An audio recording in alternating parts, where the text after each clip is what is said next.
Bapak memanggil ke sini? Tidak, Pak. Tadi pagi kamu berangkat sekolah jam berapa ya? Jam 7.15, Pak. Wah, tidak hanya hari ini loh. Kamu terlambat datang ke sekolah. Iya, Pak. Sekolah kita masuknya jam berapa ya? Jam 7, Pak. Artinya kamu datang ke sekolah tepat waktu atau terlambat ya? Terlambat, Pak. Terlambat itu perbuatan baik atau tidak baik ya? Tidak baik, Pak. Oke, begini. Setiap manusia pasti pernah berbuat kesalahan, termasuk Pak Guru. Pernah datang terlambat saat menghadiri suatu kegiatan. Nah, di sini Bapak mau membantumu kamu untuk mencari solusi agar tidak datang terlambat lagi ke sekolah. Pasti ada alasannya kan, mengapa kamu sampai sering terlambat ke sekolah. Coba sekarang ceritakan kepada Bapak.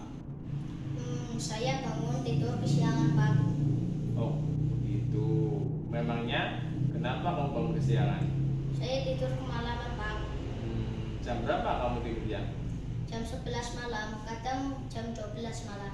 Wah, kok malam sekali. Apa saja yang kamu lakukan sampai tidurnya larut malam? Itu, Pak, saya mainan HP dan nonton TV, Pak. Nonton sepak bola, kan sekarang sedang ada Piala Dunia, Pak. Jadi kamu tidurnya kemalaman karena main HP dan nonton bola, akhirnya bangun kesiangan. Iya, Pak. Baik, kamu masih ingat kegiatan kelas yang kita buat bulan lalu? Masih, Pak. Apa nak? Disiplin dan tepat waktu, Pak. Kamu yakin kalau disiplin dan tepat waktu itu penting untuk kita? Yakin, Pak. Kamu yakini hal ini? Yakin, Pak. Sekarang apa yang harus dilakukan agar tidak terlambat ke sekolah? Tidur lebih awal, Pak, dan pasang alarm di HP, Pak. Tidur lebih awalnya kira-kira mau jam berapa? Jam 9 malam, Pak.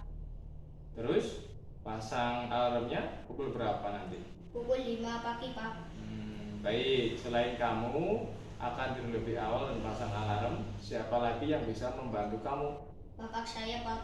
Bagaimana caranya? Saya minta bapak saya untuk mengingatkan saya agar tidur tidak kemalaman dan memasang alarm di HP. Oke, bagus. Sekarang kamu sudah tahu apa yang harus kamu lakukan. Sudah, Pak. Terus, mulai kapan kamu akan melakukan itu? Hari ini, Pak. Jadi, mulai hari ini kamu akan melakukan perubahan lebih baik agar menjadi siswa yang disiplin dan tepat waktu ya.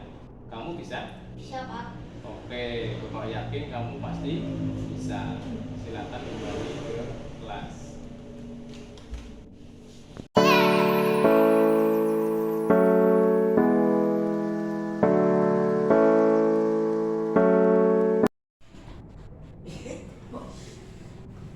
Assalamualaikum warahmatullahi wabarakatuh.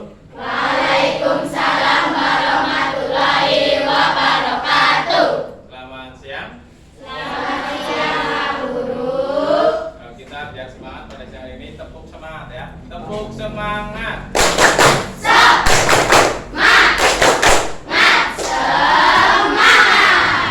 Oke. Bagaimana kabarnya? Baik. Pada kesempatan siang hari ini kita akan membahas atau melakukan suatu kegiatan membuat keyakinan kelas. Beberapa waktu yang lalu kita sudah pernah membuat yang namanya kesepakatan kelas. Masih ingat kesepakatan kelas? Masih. Salah satunya apa coba? Tidak mengecek. Tidak ngecek. Nah, pada hari ini kita akan mempelajari atau membahas tentang keyakinan kelas. Dan sekalian kita akan membuat keyakinan kelas bersama-sama yang nantinya kalian akan melaksanakan itu dengan sebaik-baiknya. Ada yang tahu itu apa keyakinan kelas? Nah, keyakinan kelas itu adalah sesuatu yang kita yakini nanti akan menjadi dasar kita melakukan suatu kegiatan. Pada waktu yang sebelumnya ada yang namanya tata tertib. Ya, misalnya jangan menyontek. Nah, kata-kata jangan itu adalah kata-kata negatif yang akan kita rubah menggunakan kata positif. Misalnya apa kalau kata-kata ada jangan menyontek? Kita apa? Mengerjakan tugas dengan jujur, ya, mengerjakan mengerjakan tugas dengan jujur. Selanjutnya kita ganti dengan mengerjakan tugas atau ulangan dengan jujur. Bisa yang lain. Misalnya jangan membuang sampah sembarangan. Kita ganti dengan kata buang sampah pada tempatnya. Itu maksudnya itu kira-kira seperti itu. Yang tadinya kita menggunakan kata-kata negatif, kita buat jadi kata positif. Misalnya lagi ada anak yang datangnya ke sekolah terlambat. Ya kira-kira kita buat apa? Disiplin. Dan disiplin? Iya, berangkat sekolah tepat waktu. Betul sekali. Baiklah, nanti Pak Guru bagikan. Kalian tulis keyakinan kelas 1 dan dalam kalian masing-masing, ya. Ditulis di lembar kelas ini. 1 anak, 1 keyakinan kelas.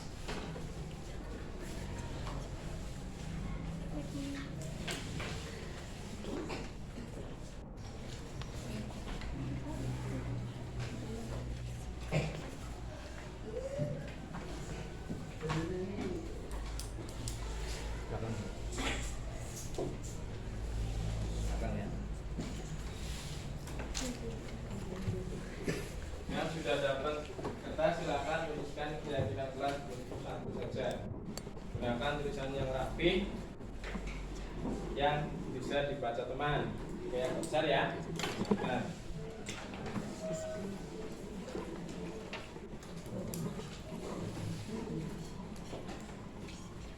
Ayo ditulis.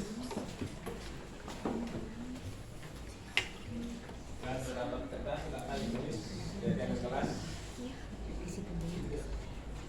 Tulis ya.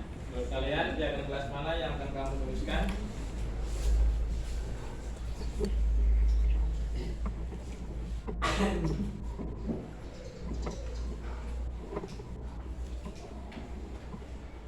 Jika sudah, nanti keyakinan itu kita akan tuliskan tempelkan di papan yang sudah Pak Guru siapkan masing-masing. Kemudian nanti kita pilih yang mana yang sama atau identik sama. Kemudian kita sepakati bersama-sama. Sudah belum? Sudah. Boleh?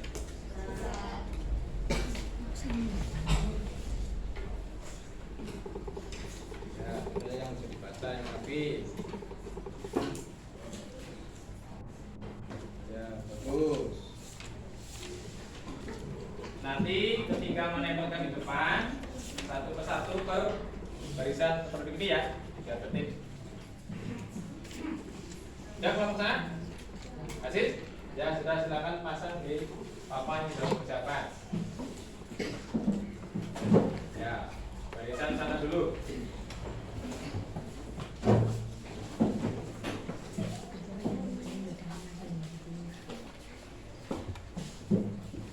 Ya, bawahnya boleh. Ya, terus kelompok sini.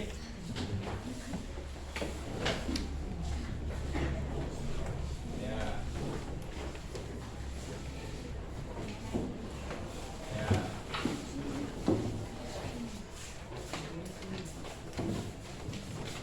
Ya, terus betul. Kelompok sini.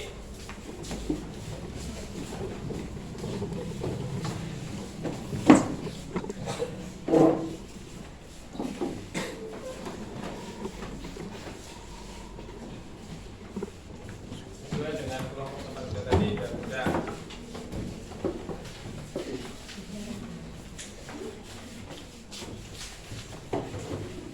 Kelompok terakhir. Boleh.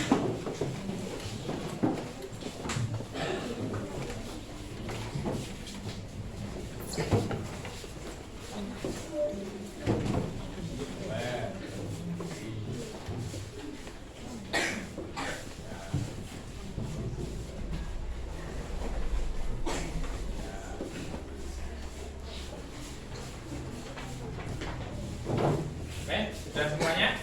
Kalau sudah, kita cari yang sama. Nah, di sini ternyata ada hidup rukun.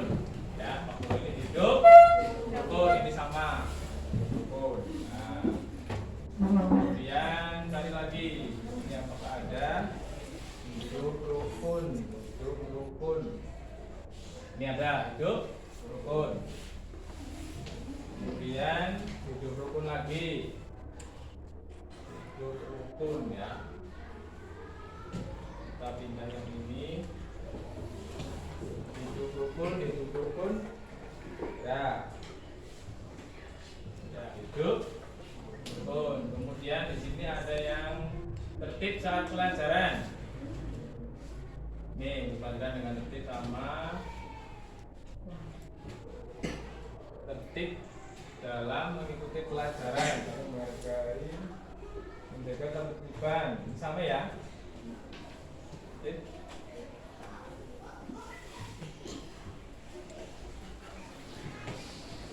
Apalagi Des? Saling menghormati, menghargai, pelajaran dengan tertib. Ada ya. Kemudian ini ada dengan teman menghargai, ya, mengikuti pelajaran yang tertib, menghargai pendapat orang lain. Ini sama, menghargai pendapat orang lain.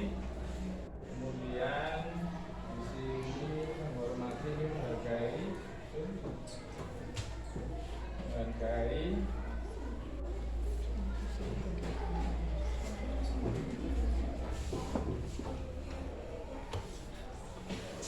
saling menghargai, iya, sama. Kemudian menghormati ya.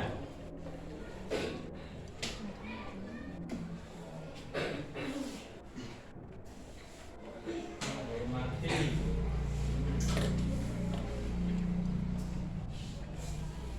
Menghormati ya. Kemudian menghargai. Menghargai pendapat teman. Saling menghargai.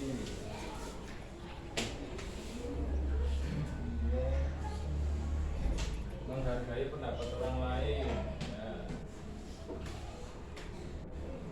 Berangkat dengan rajin, berarti rajin bersekolah ya.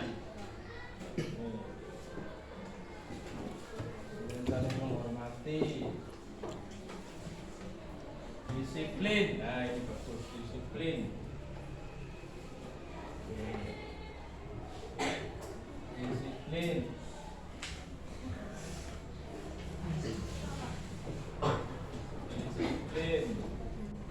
Disiplin juga disiplin ya.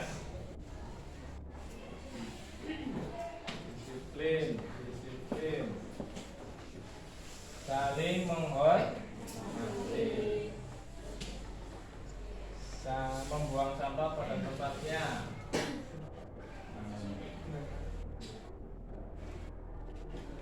Sampah pada tempatnya. Kemudian berangkat dengan rajin, berarti disiplin termasuk ini ya.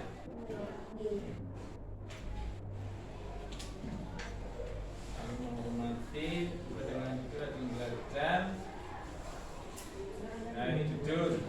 Dua. Nah ini sudah kita temukan. Ini satu lagi apa ini? Buang sampah pada tempatnya. Ya ini. Nah, kita hitung ada berapa kesepakatan lain yang sudah kita temukan. Kesepakati yang pertama hidup rukun. Yang kedua mengikuti pelajaran dengan tertib. Kemudian menghargai pendapat orang lain. Rajin belajar. Hidup dengan jujur. Kemudian saling menghargai. Disiplin. Kemudian saling menghormati. Saling tolong menolong. Membuang sampah pada tempatnya. Itu udah berapa? 1, 2, 3, 4, 5, 6, 7, 8, 9, 10. Nah, kita ada 10 piagam kelas yang harus diyakini, yaitu terutama di kelas 6. Setelah itu kita akan kalian ada tangani keyakinan kelas itu. Kalian ada tangani di setiap kelompok nanti pas satu ya. Apa Soleh? Kamu yang mana? Iya. Nanti satu persatu gantian maju ke tengah. Jangan kelompok. Nah, nanti urutan ya. Kemudian kelompoknya Dede. Nah, di sebelah nama tanda tangan. Kelompoknya Aziz.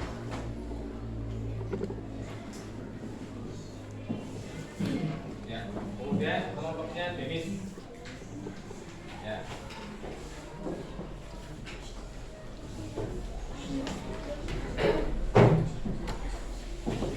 Ya, maju. Gantian menandatangani kesepakatan keyakinan. Mana? Ya. Maju. Nah, gantian satu satu.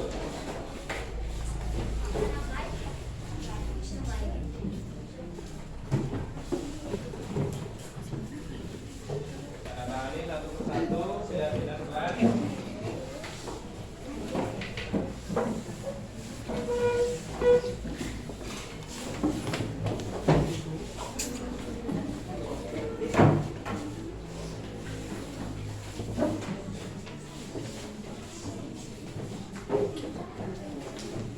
Ya, tahan.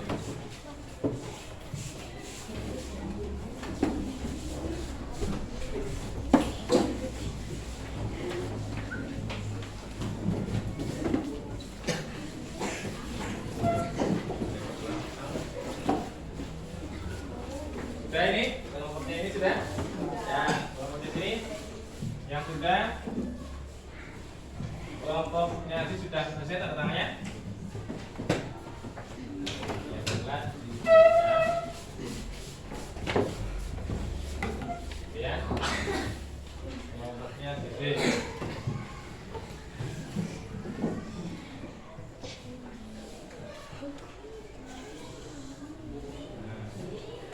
Ya, finish ya.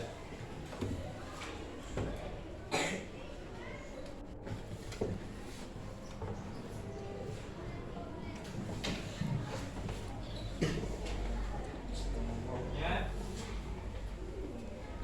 Ahmad Soleh.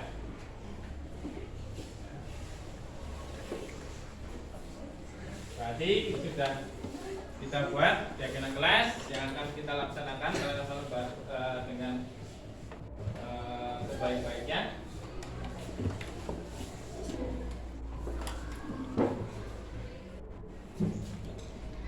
Nama saya Anura Triwidi Nurunisa dari SD Negeri Rawajaya 02. Saya merasa antusias dan semangat dalam mengikuti kegiatan ini.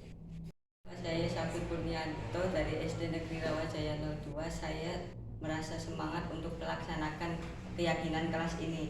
Bismillahirrahmanirrahim.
02. Yang saya hormati Bapak Ibu Guru STNK Jawa 2. Alhamdulillahirrahmanirrahim. Assalatu wassalamu ala asrofil anbiya wal mursalin wa ala alihi wa sahbihi ajma'in, amma ba'du. Yang pertama, marilah kita panjatkan syukur Allah Ta'ala sehingga pada kesempatan hari ini kita bisa berkumpul di ruang Guru STNK Jawa 2 dalam acara diseminasi pemahaman dan pengalaman penerapan budaya positif di kelas.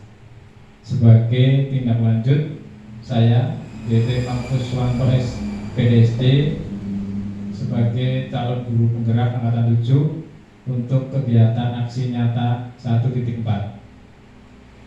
Salam serta sholawat senantiasa selalu kita dengan Nabi Muhammad Sallallahu Alaihi Wasallam yang kita naik sama beliau di yang terakhir. Bapak Ibu yang kami hormati, dalam kesempatan hari ini saya akan menyampaikan tentang budaya positif di kelas. Selama ini di kurikulum yang lama sudah banyak sekali kita menerapkan kegiatan pembiasaan-pembiasaan yang sudah kita lakukan. Kemudian ada kegiatan yang jika anak itu melaksanakan suatu pelanggaran atau tindakan yang tidak sesuai dengan peraturan di sekolah, kita sudah sering melaksanakan suatu tindakan kepada mereka. Ternyata hal itu sangat berbeda atau kurang tepat jika kita mempelajari apa itu budaya positif. Oke? Perkenalkan, ini adalah fasilitator dan pengajar praktik. Kalau di guru penggerak ada namanya pengajar praktik, itu yang mengawasi kami ketika kegiatan guru penggerak. Kemudian ada satu lagi fasilitator. Ini kalau dalam pembelajaran seperti seorang dosen apa ya? Ada fasilitatornya itu Pak Usman. Rancangan tindakan aksi nyata berbagi judul diseminasi pemahaman dan pengalaman dalam menerapkan budaya positif kepada forum guru STNK Negeri Jaya 02. Nama peserta Imam Kuswanto. Latar belakang masalah: untuk mewujudkan profil pelajar Pancasila, maka salah satu upaya yang harus dilakukan adalah menumbuhkan budaya positif di lingkungan sekolah, sehingga sekolah saya mengimplementasikan budaya positif ini melalui hasil penerapan budaya positif tersebut agar cukup signifikan. Maka saya perlu melakukan diseminasi kepada guru SD Negeri Jawa 2, sehingga pada kesempatan siang hari ini sebagai tindak lanjut saya, kita akan membahas atau sharing bersama tentang apa itu budaya positif. Tujuan: guru SD Negeri 2 mampu memahami konsep-konsep budaya positif. Yang kedua, guru SD Negeri Jawa 2 mampu memahami penerapan budaya positif di kelas melalui penerapan yang sudah saya lakukan di kelas saya. Yang ketiga, guru SD Negeri Jawa 2 mampu mengimplementasikan budaya positif di kelas masing-masing. Tolak ukurnya adalah guru SD Negeri Jawa 2 menerapkan budaya positif di kelasnya dan didokumentasikan. Ini yang sudah saya coba praktekkan di kelas saya kemarin. Alhamdulillah sudah bisa berjalan. Lini masa yang pertama adalah melakukan program diseminasi, yaitu diseminasi pemahaman dan pengalaman dalam menerapkan budaya positif kepada guru SD Negeri Jawa 2. Kemudian guru SD Negeri 2 berkoordinasi dengan kepala sekolah. Yang keempat, membagikan undangan tentang kegiatan diseminasi tersebut, yaitu undangan pada hari ini. Yang berikutnya, melaksanakan kegiatan, kemudian melakukan evaluasi, refleksi, dan tindak lanjut. Daya dukung yang saya butuhkan adalah yaitu dukungan dari beliau Ibu Kepala Sekolah dan rekan-rekan guru SD Negeri Jawa 2. Budaya positif. Budaya positif ada beberapa pembagiannya, yaitu ada nilai-nilai kebajikan universal, kemudian ada teori motivasi, hukuman, penghargaan, dan restitusi. Nah ini yang sering kita lakukan, ada mungkin hukuman ya, ada penghargaan. Itu ketika anak nilainya bagus kita beri penghargaan, misalnya bintang 1, bintang 2, atau bintang 3. Kemudian ada restitusi, itu berarti mengembalikan anak supaya kembali ke kelompoknya.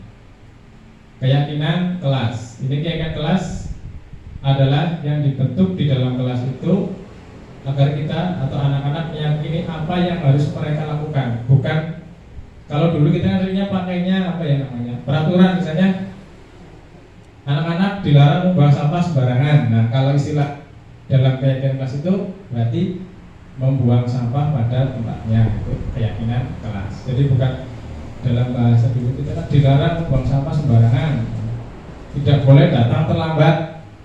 Nah, kalau keyakinan kelas berarti disiplin atau berangkat sekolah tepat waktu. Kebutuhan dasar manusia dan dunia yang berkualitas. 5. Posisi kontrol dan segitiga restitusi. Baik, yang pertama adalah disiplin positif. Pendekatan teori kontrol menurut Stephen R. Covey. Anda tidak bisa mengontrol orang lain, hanya Anda yang dapat mengontrol diri Anda. Jadi kepada anak, yaitu tadi kita tidak bisa mengontrol sepenuhnya, ya. Semua perilaku memiliki tujuan. Model berpikir menang dan menang. Kemudian berkolaborasi dan konsensus menciptakan pilihan-pilihan baru. Ini kata-kata kolaborasi berarti bekerja sama, ya. Realitas kebutuhan orang berbeda. Nah makanya kalau kita memaksakan sesuatu kepada anak, karena ini punya teori kontrol mereka sendiri, jadi tidak bisa memaksakan kepada anak.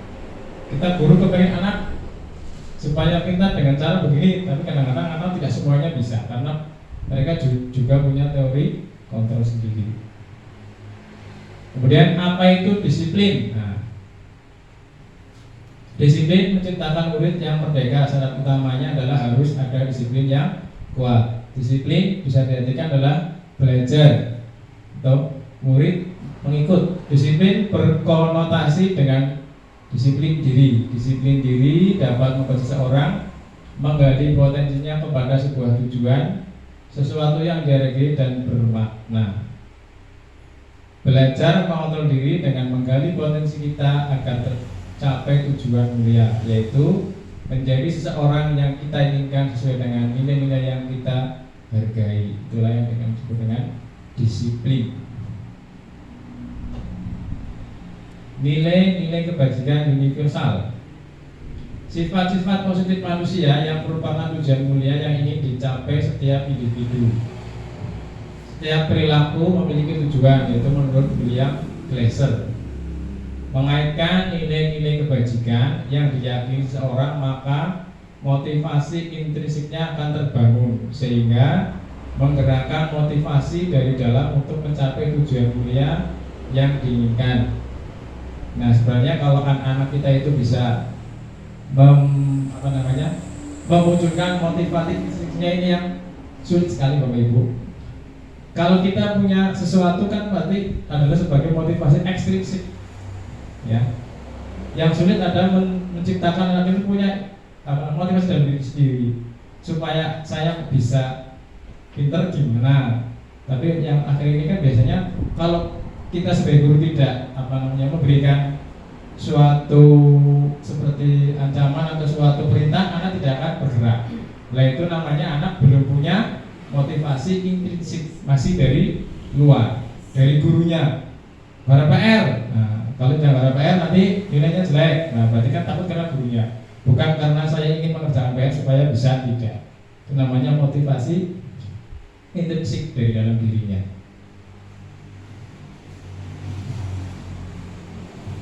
Terdapat 3 motivasi perilaku manusia menurut Diana Gosen, yaitu untuk menghindari ketidaknyamanan atau hukuman, nah itu tadi, untuk mendapatkan imbalan dari orang lain, dan yang terakhir untuk menghargai diri sendiri. Nah, itu yang paling tingkat tinggi, yang menghargai dirinya sendiri. Adanya motivasi ekstrinsik dan intrinsik. Apa yang akan terjadi jika saya tidak melakukannya? Nah, ini berarti kan ada hukuman. Yang orang pada PR bukan ibu guru. Nah, ini berarti ketidaknyamanan atau menghindari hukuman. Apa yang akan saya dapatkan jika melakukan? Nah, ini karena ini dapat imbalan. Kalau saya datang lebih awal, nanti sama ibu guru dikasih bintang 1, bisa. Kemudian ini yang maksud adalah saya akan menjadi orang seperti apa jika saya melakukan. Nah, ini yang namanya adalah intrinsik dari dalam dirinya masing-masing. Nah, ini yang memang butuh suatu perubahan dari diri kita sendiri supaya bisa menciptakan motivasi intrinsik. Hukuman dapat mendisiplinkan anak. Nah, ini yang sudah biasa kita terapkan adalah hukuman dapat mendisiplinkan anak. Hukuman positif dapat meningkatkan kedisiplinan anak atau pemberian hadiah dapat memotivasi anak. Nah, ini termasuk dari tadi ada yang eksklusif, ada intrinsik yang sudah sering kali kita lakukan selama ini. Tapi dengan adanya kurikulum merdeka ini sangat bertolak belakang Bapak Ibu, berbeda. Kita memberikan suatu reward itu juga tidak diperkenankan karena anak tadi akan ada keinginan yang sama, bukan karena sadar diri tapi kepengen dapat bintang 1 atau 2. Motivasinya masih ekstrinsik. Hukuman merupakan tindakan tidak terencana atau tiba-tiba untuk membuat tidak nyaman dan bersifat satu arah tanpa melalui suatu kesepakatan. Hukuman yang diberikan bisa berupa fisik maupun psikis. Murid atau anak disakiti oleh suatu perbuatan atau kata-kata. Ini hukuman. Konsekuensi. Nah, ini merupakan tindakan yang sudah terencana atau sudah disepakati oleh murid dan guru. Berarti ada kesepakatan antara murid dengan guru. Jika saya melakukan ini mendapatkan apa? Konsekuensi biasanya diberikan berdasarkan suatu data yang umumnya dapat diukur. Contoh, ini ada pernyataan. Mencatat terus sekali dalam buku kalimat, saya tidak akan terlambat lagi karena terlambat ke sekolah. Berjemur di lapangan basket pukul 12 siang karena mengobrol dengan teman. Yang ketiga, kehilangan 10 menit jam istirahat untuk mengerjakan tugas karena terlambat datang dan tertinggal pelajaran selama 10 menit. Yang keempat, murid diminta telanjang kaki sepanjang hari karena tidak menggunakan sepatu warna hitam sesuai peraturan sekolah. Lari mengelilingi lapangan basket 2 kali karena terlambat 10 menit untuk pelajaran PJOK. Yang keenam, terlambat hadir di pembelajaran daring 15 menit dan diminta untuk tinggal 15 menit sudah kelas usai untuk membahas ketertinggalan pembelajaran.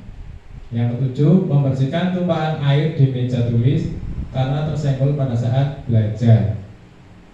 Ini nomor 7, hukuman atau konsekuensi. Hukuman atau konsekuensi? Kalau konsekuensi sepakati. Ada yang ketujuh, kesenggol terus utah. Hukuman apa konsekuensi ya? Gimana Pak Bro? Kesenggol terus utah, terus kan bersih. Kalau lari syarat yang ini misalnya yang iya kelas itu ya. Kemudian terlambat hadir 15 menit dan diminta untuk tinggal 15 menit sudah kelas selesai untuk menambah ketertinggalan pelajaran. Konsekuensi akan kesepakatan. Lari mengelilingi lapangan, hukuman.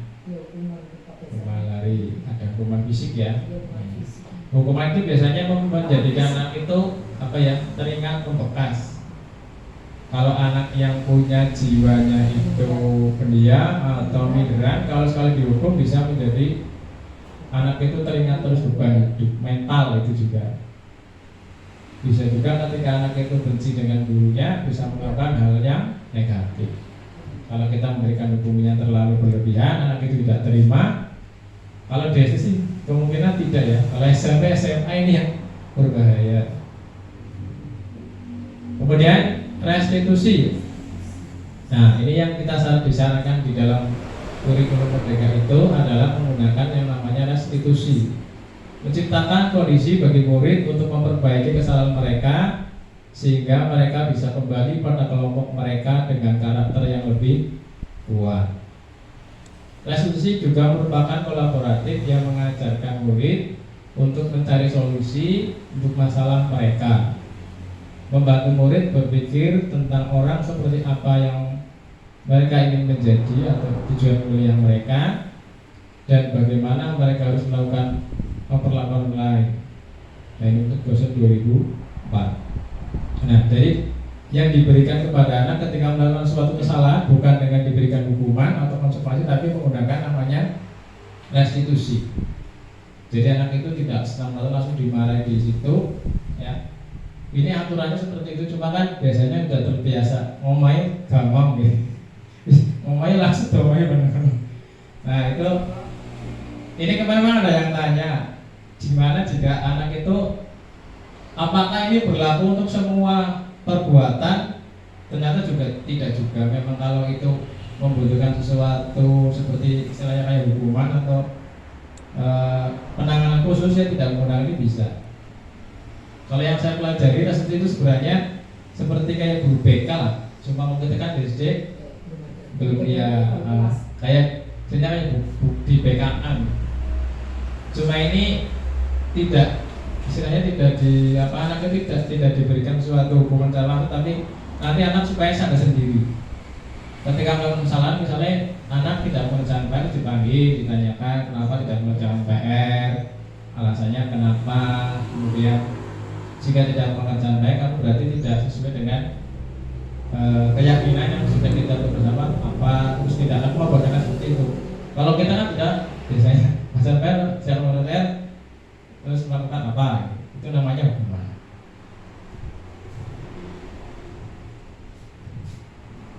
Nah, ini hukuman itu sesuatu yang menyakitkan, harus terjadi, tidak nyaman untuk murid, anak atau jangka waktu panjang. Tadi yang saya sampaikan, kalau anak itu mentalnya tidak kuat akan tertanam di dalam otaknya. Konsekuensi itu sesuatu yang terjadi, tidak nyaman untuk murid untuk jangka waktu pendek. Sedangkan restitusi merupakan pilihan, yaitu bisa dipilih, menguatkan untuk murid atau anak dalam jangka waktu panjang. Nah, ini nanti ketika anak direstitusi bisa memperbaiki perbuatannya. Bagi korban, jika hukuman akan mendapatkan keadilan, konsekuensi korban bisa diabaikan, restitusi korban mendapatkan ganti. Kemudian murid atau anak akan tersakiti, konsekuensi murid anak dibuat tidak nyaman. Sedangkan restitusi murid atau anak mendapat penguatan. Perilaku pasif agresif meningkat. Nah, ini kalau anak yang memang bandel kan tambah marah kalau dihukum secara gitu. Kemudian konsekuensi penguatan hanya bertahan dalam jangka waktu pendek. Sedangkan ketika menggunakan restitusi, masalahnya akan terpecahkan.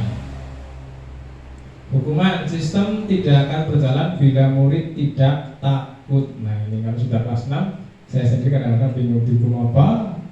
Oke. Disuruh bersihin itu malah seneng kan, bingung. Kalau kelas 1 sih, ayo langsung kelas 6 malah seneng kok. Bingung Pak Guru. Nah, ini sistem tidak akan berjalan bila murid tidak takut. Ini yang kan ada beberapa anak kalau dikasih hukuman kemarin malah mungkin malah gurunya bingung. Gitu. Maka dibutuhkanlah yang namanya restitusi, memerlukan monitoring dan supervisi terus-menerus dari guru. Murid belajar bertanggung jawab untuk perilakunya. Ini beda lagi karena di sini suruh bertanggung jawab sesuai dengan perilakunya sendiri. Berlaku hanya pada sebuah institusi, tidak berlanjut pada kehidupan nyata. Membuat penerapan mengikuti peraturan dalam masyarakat. Fokus pada pemecahan masalah dalam jangka waktu panjang. Fokus pada masalah. Peraturan adalah kamu harus. Apa peraturannya? Mampukah kamu melakukannya? Kemudian terima kasih. Apa yang kamu yakini? apa yang bisa kamu lakukan untuk memperbaiki masalah ini. Nah, ini disampaikan institusi itu tidak anak diberikan langsung hukuman, tapi ditanya, jika kamu lakukan ini lah, bagaimana, itu benar apa tidak? Itu tidak, nanti anak lihat sendiri. Ya misalnya kalau anak bilangnya diam saja, ini sisa juga. Kita hanya kelas 1 ya Bu. Dasar tawarin, orang kalau bayar kenapa? Menang baik. Terus kamu mau bagaimana? Diam saja, kan bingung. Nah, ini sulitnya di sini. Ini mungkin masih bisa menggunakan praktek yang lalu bisa ya, tapi tidak semua tidak harus menggunakan. Tapi disarankan menggunakan restitusi. Murid atau anak membenci peraturan. Nah ini tadi kalau sudah terbiasa dihukum kan anak malah marah membenci. Murid atau anak menghormati peraturan. Nah ini terakhir, murid atau anak menghormati dirinya dan orang lain. Ini yang penting. Tidak takut pada peraturan, tapi keinginannya tadi menghormati diri sendiri. Adanya motivasi intrinsik dari dalam dirinya. Sehingga ketika anak melakukan kesalahan, kemudian kita restitusi, anak sadar dengan sendirinya, memperbaiki sendiri, sehingga anak menjadi tadi menghormati dirinya dan orang lain. Penerapan selalu berusaha membangun motivasi prinsip pada siswa, berusaha memilih opsi restitusi jika anak berperilaku negatif. Ini tadi yang saya sampaikan. Berkolaborasi dengan teman sejawat dalam menerapkan budaya positif di sekolah. Ini bisa, misalnya guru kelas 1 dengan guru kelas 2 atau guru kelas 6 atau dengan ibu kepala sekolah juga bisa. Ya itu bisa bekerjasama. Kalau di SMP mungkin ada guru BK ya, itu lebih mudah. Guru kelas langsung ya, iya. Tidak ada guru BK, jadi langsung wali kelasnya juga sebagai guru BP. Cuma ketika menghadapi anak yang mungkin tidak bisa dihadapi sendiri, bisa bekerjasama dengan kolaborasi dengan guru yang lain. Mencari solusinya bagaimana?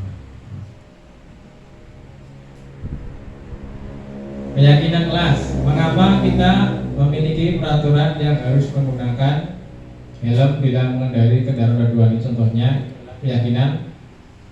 Nah apa, numpak motor nggak helm, nah itu keyakinan. Nah coba itu bukan karena polisi tapi, nah pas ada demi keamanan atau di keselamatan diri sendiri. Mengapa kita memiliki peraturan 3M? Nah ini kemarin menggunakan masker atau menggunakan masker, mencuci tangan dan menjaga jarak. Ya karena ingin sehat, menjaga kesehatan, bukan karena takut dengan Pak PP ya, Satpol PP. Keyakinan kelas, seseorang akan lebih tergerak dan bersemangat untuk menjalankan keyakinannya daripada hanya sekedar mengikuti serangkaian peraturan tertulis tanpa makna. Ini yang sudah sering kita bacakan, tata tertib kelas, tata tertib sekolah. Kalau sekarang istilahnya kita bisa menggunakan keyakinan kelas. Ini dibuat bersama-sama dengan siswa, kemudian dipajang di kelas. Ini dan pembentukan pendidikan kelas itu bersifat abstrak, dibuat dalam bentuk positif yang di awal saya sampaikan tadi. Kemudian dalam satu buku itu jangan terlalu banyak. Kalau kelas 1 yang misalnya 5 itu bisa. Nanti bisa dipraktekkan, dicoba ya, kelas 1, 2, 3, 4, 5. Saya sudah praktekkan sendiri kemarin. Kemudian berupa pernyataan universal. Semua warga kelas ikut berkontribusi. Jadi nanti dibagikan kartu boleh ke anak-anak. Setiap anak menuliskan salah satu tadi misalnya disiplin waktu, kemudian menjaga ketertiban kelas, membuang sampah pada tempatnya. Itu nanti kemudian tulis masing-masing. Terus ditempel di dinding, nanti dipilih yang sama jadikan satu. Nanti kan bisa dikelompokkan masing-masing. Kalau yang sama-sama disiplin berarti disiplin. Nanti ada berapa ketemu keyakinan kelas. Ini perlunya adalah curhat pendapat bersama anggota kelas. Kemudian mencatat masukan dari siswa, bisa juga masukan dari bapak ibu guru boleh dimasukkan. supaya nanti ada saling mengisi, mengubah kalimat negatif menjadi kalimat positif yang tadi disampaikan. Ya, jangan kata-kata dilarang, tidak boleh diganti dengan menjadi kalimat yang positif.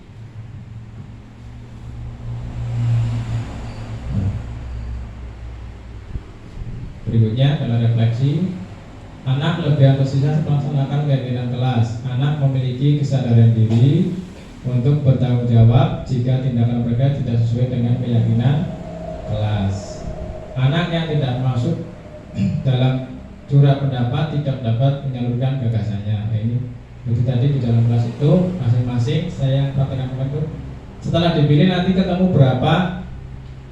Kalau di kelas kan ada 10 kesepakatan keyakinan kelas, kemudian dipajang di kelas, ditandatangani masing-masing siswa. Kalau kelas 1 mungkin belum begitu paham ya, tapi dicoba nggak apa-apa. Misalnya 2 atau 1 dicoba boleh, tidak apa-apa.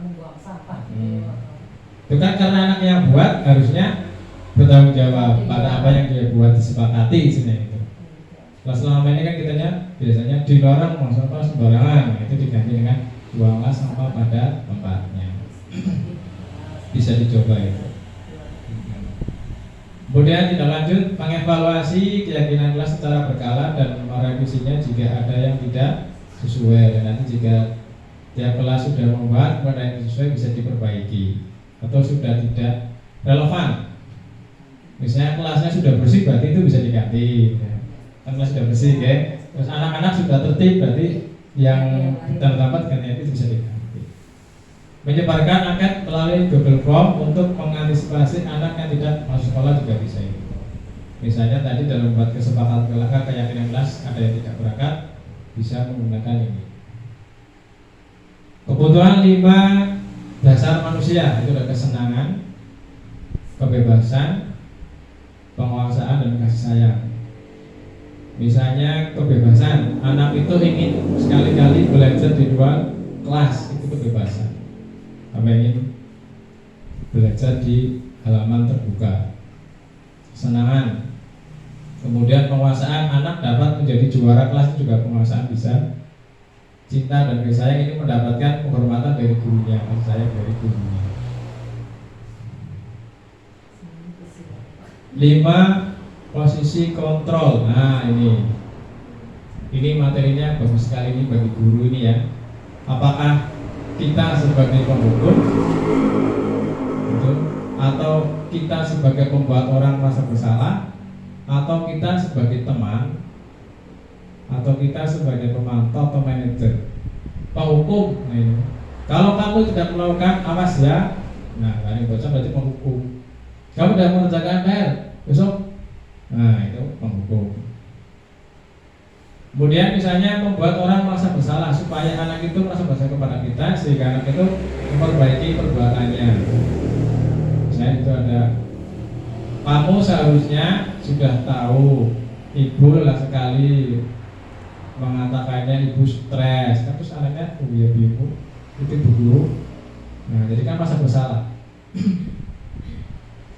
Kemudian menjadi seorang teman. Nah ini berarti dengan siswa itu seolah-olah siswa itu akan merasa teman jadi dari bapak atau ibu guru. Ayolah lakukan demi ibu. Nah itu sudah ketuanya kayak dekat banget dengan kita. Masa kamu tidak mau? Ingat tidak ibu pernah bantu lah. Jadi anak merasa bahwa guru itu adalah teman.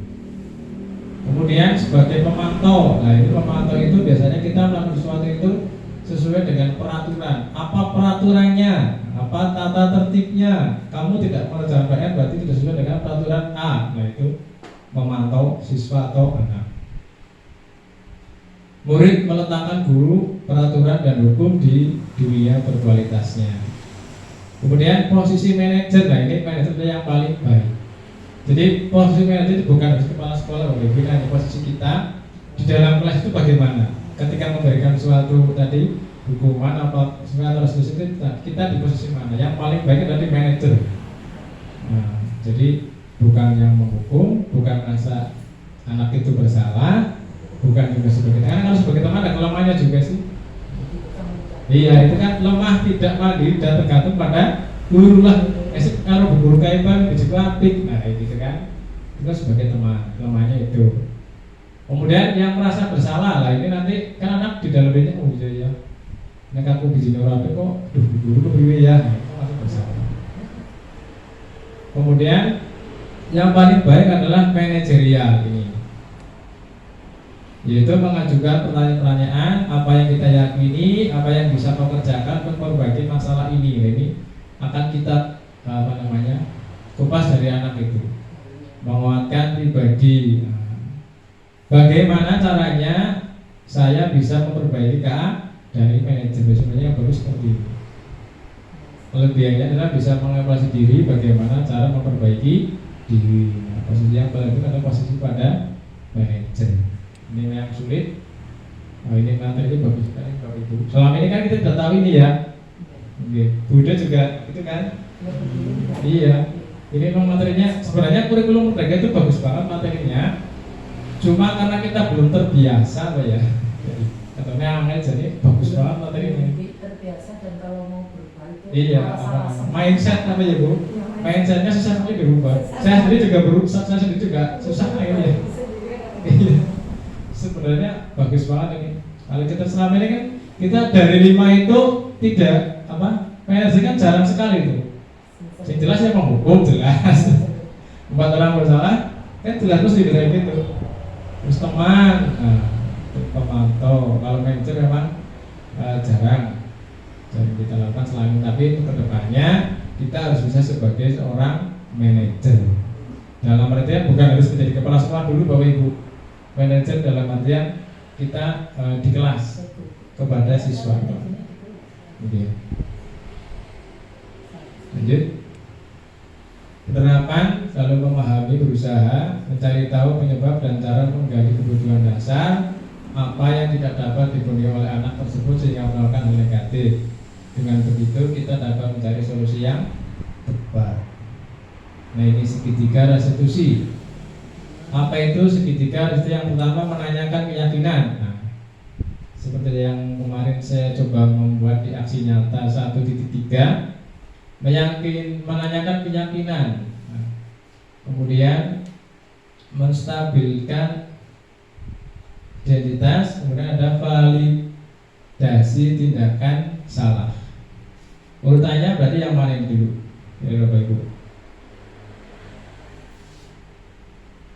Validasi tindakan salah, ditanyakan misalnya diberitahu, ditanya kamu kenapa dipanggil ke sini dan seterusnya. Kemudian menanyakan keyakinan itu bertentangan dengan keyakinan yang mana gitu. Misalnya anak itu datang terlambat, berarti ya, tertibnya. Kemudian ketika sudah tanyakan keyakinannya, kamu melanggar, apa yang akan kamu lakukan jika melanggar itu? Saya akan memperbaikinya Bro. Saya akan tadi kalau nanya datang terlambat, saya akan berusaha bangun lebih pagi. Misalnya dengan apa? Supaya bangun pagi. Ya berarti nanti orang tua membantu membangunkan atau membuatkan alarm pada HP.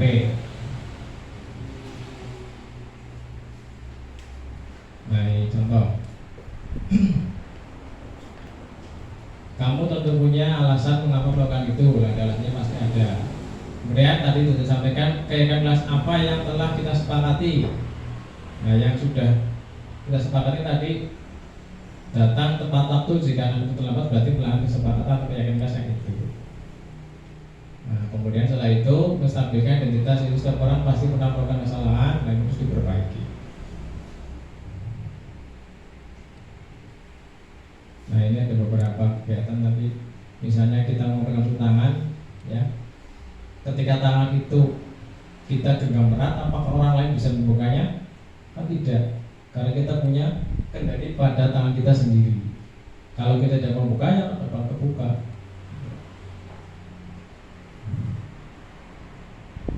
Penerapan segitiga restitusi. Ini ada satu contoh video.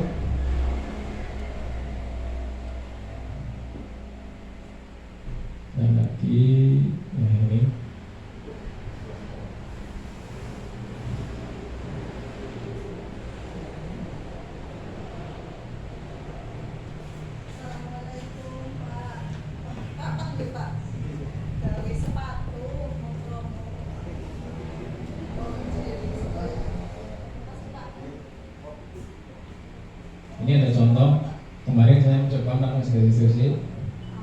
Jadi anak itu tadi melalui 3 alat prinsip tadi.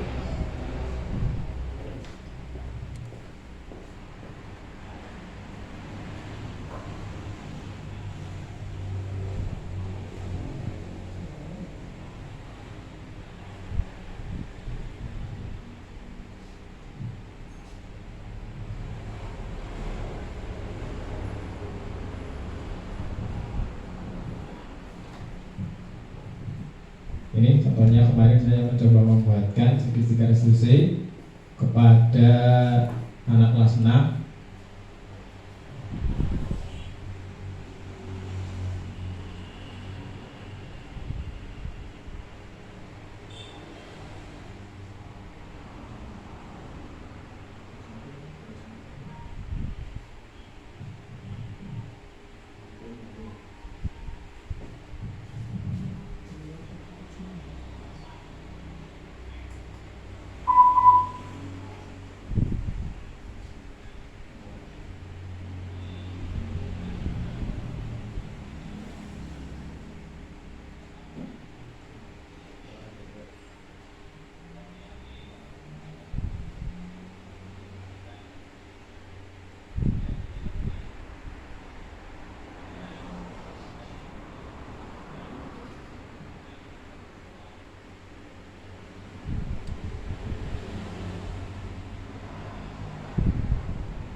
Dan itu Bapak Ibu contohnya ya.